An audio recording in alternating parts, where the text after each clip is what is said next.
Sistem EQ Futures adalah satu sistem trend following yang akan memasuki posisi apabila berlakunya pecahan saluran harga, price channel, channel high 20 untuk long dan channel low 20 untuk short. Dan ia akan menjana isyarat long and short pada FCPO dan FKLI. Strategi ini menggunakan ATR 10 dan multiplier 1 sebagai trailing stop loss bersama look back 10 candle sebelumnya, dan strategi ini juga akan memaparkan garis stop loss berdasarkan ATR yang berwarna merah untuk long dan juga berwarna ungu untuk short. Candle juga akan berubah warna apabila ia trigger entry dan exit. Sistem ini juga akan menyediakan alert entry dan exit, dan ia akan terus dihantar ke handphone kita untuk membuat trading execution. Penjelasan tentang strategi EQ Futures, bayangkan kita ada channel high 20 sebagai penanda aras untuk harga breakout, dan kita ada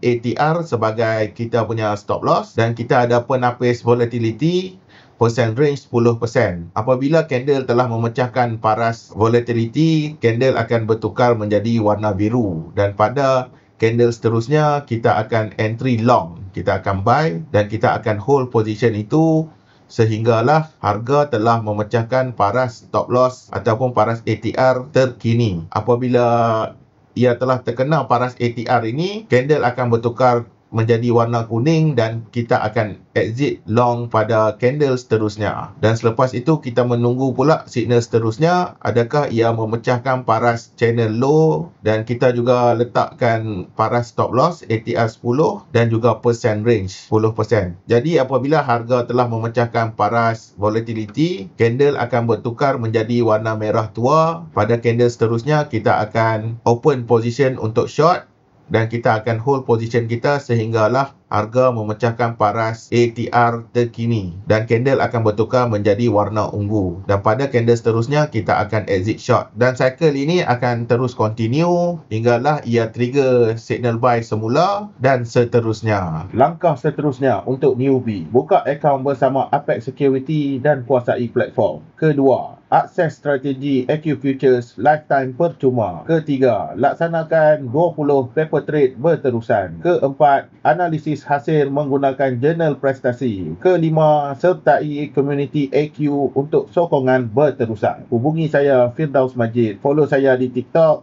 Firdaus Majid Reminder. Assalamualaikum warahmatullahi wabarakatuh.